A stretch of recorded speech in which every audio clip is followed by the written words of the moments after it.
but like WAP was genuinely, do you think it wasn't genuinely a popular song, or do you think that music execs have the ability to manufacture that desire publicly? The latter.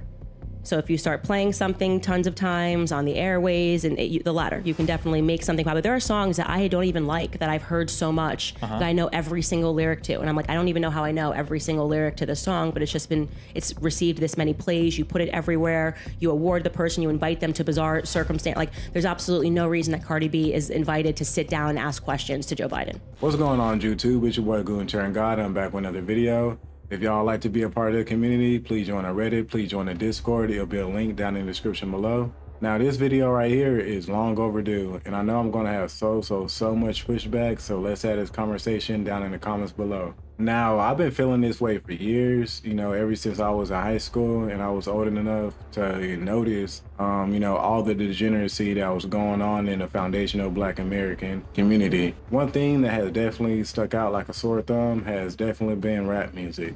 And the way that rap music portrays us and the way that they try to tie in rap music as being a part of the Black American culture. So what started to happen was when Public Enemy, and I remember this vividly, my album was called Knowledge is King. It was going into a whole spiritual space about knowledge and being intelligent. KRS-One was saying Jesus was black. And Public Enemy was saying it takes a nation of millions to hold us back. That's all 88, 89, and by the time we got to 90, the powers that be said this black conscious movement is moving without radio play, it's moving completely underground, and there's an underground subculture of positive, pro-black, intelligent people. We cannot have this movement happening. So the unfortunate part for gangster, quote-unquote gangster rap was they started to handpick what they were going to play. And this is the part that you know. They went from not playing rap because they said it was too edgy and not melodic enough to playing the most profane rap and beeping the curses out. That's how bad they wanted to get that content on the radio. Now, we always have people that like to talk about white supremacy, you know, talk about how the CIA and the FBI has infiltrated the Black American community, you know, throughout the years, you know, whether it's dealing with the Martin Luther King protests or, you know, what he had going on, or dealing with Malcolm X or the movement that he had going on. You know, people always like to, you know, talk about these white supremacists in our society or whatnot, right? Now, why does this stop whenever we talk about rap music? How is rap music able to evade, you know, all of this other propaganda that's going on in the world? Yeah, I hate her. Yeah, that's she's delivering a whore spirit amongst young girls. She's introducing. We've had a gangster spirit. The gangster spirit damn near wiped the young black males out. This whole spirit is fit to do a number on the young black girls. They already got the boys.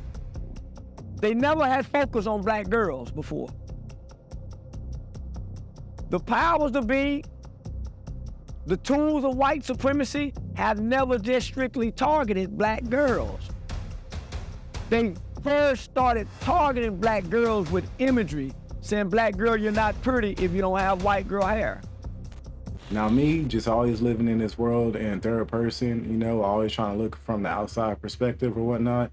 You know, I've always noticed through rap music, and don't get me wrong, you know, I've gotten caught up in it too. You know, I do love some ignorant ass rap music my damn self, but you know, so I'm not going to be a person who, you know, sit up here and tries to act like I'm on a high pedestal or whatnot. But I've always noticed that with rap music, it's not just another music genre. I truly feel like rap music was specifically promoted in such a way that it gears Black Americans to think and act a certain way. Explicitly the gangster rap music, the rap music that's infiltrated with cursing, drug dealing, the degradation of women, you name it. You know, I think that culture, that hip hop culture, has definitely influenced our young people, and it has been a true detriment to society. And I'm not just saying this because it's something I read in a book. I'm saying this because I have personal knowledge of this. I have personal experiences that have gotten me to this conclusion of believing that this is not good for our children, and hip hop music is killing us. Literally. I'm not even saying no pun intended. Literally, hip hop music is influencing young people to kill each other. young people to treat women with disrespect, young people to act outside of character and to be enraged and to hate other people. This is exactly what's happening to young people. And this is exactly why rap music is one of the top genres around the whole world. Now, I already know we're gonna have some people up in here talking about, oh, you know, we do have some positive rappers out here who, you know, rap about positive stuff, who rap about the positive experience, about stop the violence and all this other stuff, right? Yes, of course we do. But that's like 1 in a million, bro. Honestly, like, honestly, be honest about this conversation. Don't get caught up in your feelings. Don't get caught up in just because, oh, I'm saying that I want to ban rap music or whatever. Actually listen to the words that I'm saying. Now, rap music is just something completely different, man. Who makes the decision to sign a Sexy Red? You're telling me you have all the money and all the talent at your fingertips, and you sign a woman who, at her baby shower, 9 months pregnant, however pregnant she was twerking and had her butt cheeks in, like, somebody's face was inside of her butt cheeks. That to me is very intentional, because you're not signing her based on talent. You're not signing her based on following. You're signing her because it's filth, and you're perpetuating this filth into my community. So it's just something that I've noticed, something I talk about often, that we're intentionally being sold crack, it feels like, you know. Like, rap music has influenced communities, specifically the Black American community, to be complete degenerates over time. You know, whether it's like promoting smoking marijuana, whether it's promoting this whole gangbang culture, or whether it's promoting the destruction of the Black family. Now, this has been something that's been backed up by our government and by all these big corporations. Now, they've been funding these artists to spread their nonsense around the world for years and years now. And of course, you know, we're going to get some people who say, oh, well, it's the Jews in Hollywood that are pushing and funding, you know, all these artists to promote all this nonsense around the world. Well, if y'all know that, so why are we trying to sit up here and justify and trying to come up with excuses of why we still listen to this bull crap? Like, why not just put a 10 or 15 year ban, or, you know, just ban this mess completely? And, you know, Black Americans, one thing I can say about Black foundational Americans, we have so much talent. You know, rap isn't our only genre. If we just ban this one genre for 10 or 15 years, or, you know, ban it indefinitely, we will still have so many other genres to listen to. And this will actually open up our mind to listen to other genres. And, you know, I know so many other Black people who do listen to other genres and have already given up listening to this rap crap, because they came to the realization of all this BS that rap promotes. And, you know, they just don't want this stuff to be continuously pumped in their head. And like I said it before, you know, let other communities take over rap. You know, let them have this a part of their culture. We don't have to hold on to this nonsense anymore. We have way too much talent within our communities. You know, if other communities, you know, want to rap, you know, like Mexican OT, and, you know, you got Peso Peso. If you want to have all these other cultures, you know, rap and degrade their culture, then let them go right ahead and do that. But as far as foundational Black Americans, we need to stop sitting over here playing with this propaganda and acting like it's just you know, something that's meaningless. Because look at what it has done to our community. And people want to say, oh, you know, that's not directly what rap has done to our community or whatnot. Look how influential rap music is. There's a reason why rap music is one of the top genres all around the world. Rap music is extremely influential, and that's the reason why these big corporations and the government has let this go on for so long. We literally had Philadelphia recently just ban ski masks because rap music once again has all our young people walking around in ski masks looking like robbers and just straight up criminals. It's now official. Ski masks are illegal in many public places in Philadelphia. The controversial ban automatically became law today, and there's plenty of reaction tonight. And, you know, y'all want to say, oh, you know, all these other cultures, they wear ski masks, you know, like whenever it's cold or whatever. They're not wearing it every day. They're not going in public places with their damn ski mask on, acting like if they're damn criminals, bro. This mess is insane. Like, and then, you know, this just gets it all like colluded to where you have, you know, people who aren't even necessarily a part of that life or a part of the, like that death and destruction, but they feel like, you know, since they're Black or whatnot, you know, then they have to act certain ways and whatnot. And this mess has just completely corrupted our communities. And I'm not the type of person to, you know, sit up here and try to sympathize and be like, oh, well, this is why, you know, this person is acting this way because he grew up like this and whatnot. He didn't have his parents. And it's like, honestly, don't give a damn, because like we don't have the time to sit up here and be trying to like sympathize and think about people's feelings and whatnot. We don't. Right now, in today's time, we definitely just need to focus on our family. We definitely need to focus on, you know, the young people that are coming up in our societies. And just like I said before, we have way too much talent on other things that we can be focusing on within our communities besides, you know, trying to pour our energy into this damn rap crap. We have so many of our youngins who are, you know, trying to become rappers and, you know, just trying to get involved in this fake culture that was literally made up by some Hollywood Jews. But you got people, you know, who are actually thinking and feeling like this is a part of the Black American culture when it's not. Go listen to the conversation that Joe Rogan had with Cat Williams, where he talked about all of this. And he said, I know you think that you're being entertained. And this is somebody that comes from inside of the industry.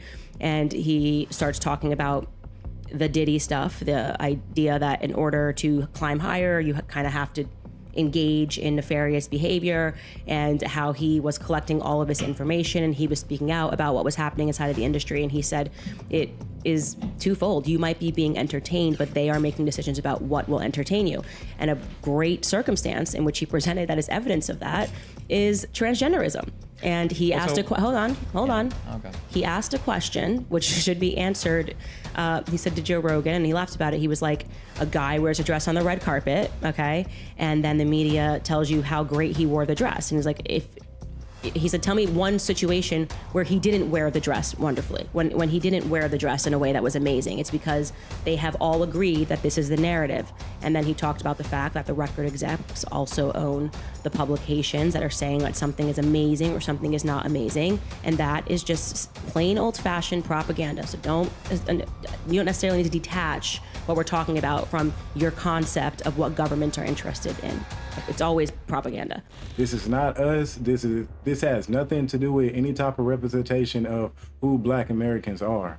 And I just don't feel this way. I know that we need to cleanse this from our community, that we need at least a 10 to 15 year ban to cleanse our palate from this nonsense, from this BS government-made genre. We just honestly don't need this in our community whatsoever anymore. If other cultures want to play around with it and destroy their communities, go ahead and let them.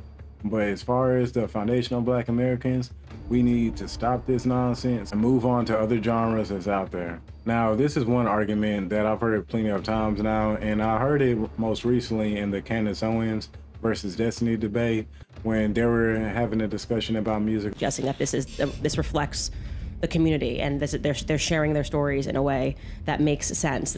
That's completely not true. Okay, WAP does not reflect the circumstances that Black people are living in. You know, singing about your vagina and how hard it's getting pounded is not the circumstance of living in the hood. I come from nothing. It's not that did not make me feel closer to the circumstances that I grew up in. And unfortunately, that's actually what people are telling Black Americans. Like, actually, it's working the other way. You're putting something, you know, your eyes and your ears are the windows to the soul. And you're basically, when you celebrate someone, and I'm using Cardi B here as an example because I think people are probably more familiar with her than they are with Sexy Red. When you put someone like that on the Grammys stage, which is, again, a decision being made. When I was growing up, the best, most talented people were on the Grammy stage. It was something you could watch with your family. And you still had poor people. You still had, you still had poor people. You still had people that were living in the hood, okay? We didn't need somebody talking about their vagina in order to feel seen. So what you're doing is you're setting the stage for younger girls who aspire to celebrities to say, okay, well, if I mimic that behavior, I too can become famous. What you're actually doing is you're setting the idols that people are going to look up to, and people are going to think this is what I should aspire to. Like, you literally have it to where if you weren't living the exact same lifestyle as you're rapping about, then you were considered fake. You know, people didn't respect that. So this goes way past a form of entertainment. This goes way past, you know, just being another genre of music. This is literal propaganda, propagating the way people are supposed to act and, you know, swaying certain people's cultures and the way that they should be living every day. So what we're gonna start seeing, because of the imagery of Sexy Red, we're gonna start back seeing white boys getting drunk, getting their trucks, going back into the black community, snatching up the sexy red looking black girl, or booking one prostitute for a sexy red. It's gonna get ugly, I mean, for the black girl. So the black girl finna start being raped more. Turning that booty hole, that pussy up, putting your head to the ground, making your ass to the world. Man, listen, black girls are gonna start being molested at a rate that you guys have not seen like no other because of the imagery. Because little black girls is finna start becoming sexually explicit. To sing the songs of Brown Booty Hole, little black girls is finna start becoming more enticing to pedophiles. And this is my main concern, and this is why I feel so strongly about why rap should be banned. And me personally, once I have kids, just like my uncle, I'm not letting them listen to rap music in my household. You know, now if they want to go outside and, you know, go be degenerates on their own time, then they can do so. But within my household or around me, you're not listening to that crap. You're not listening to pure propaganda. Like, that's all that rap music is pure propaganda. There's nothing positive that comes from rap music whatsoever. Now, just like I said before in the beginning, you know, yeah, you might have like your 1 in a million rappers that might, you know, be spreading a so-called good message or whatnot, but it's literally 1 in a million. And me, I'm not the type to gamble. You know, I'm not a gambler. I've never been a gambler. I don't like to lose. So I'm not going to take that chance, man. I'm just going to notice something and completely cancel that. I'm just going to notice something that's bad and negative and completely cancel that out of my life. You know, I'm not going to sit up here and be trying to play with it and be trying to understand why something is the way it is. Like, no, I'm not that damn concerned. I'm not that damn empathetic about it whatsoever. You know, I see that as negative and I want it gone. But I have a question for everybody now. What's really wrong with banning one genre when we have so many other genres around this world that don't spread, you know, all this death and destruction within their music? I'm not even necessarily saying forever, you know, just 10 to 15 years so we can cleanse our palate. Please let me know how y'all feel about this down in the comments below. I would definitely like to have this conversation with y'all. And, you know, if y'all like to talk about it, definitely join the Discord, definitely join the Reddit. It'll be a link down in the description below. And I'll catch y'all on the next one, all right?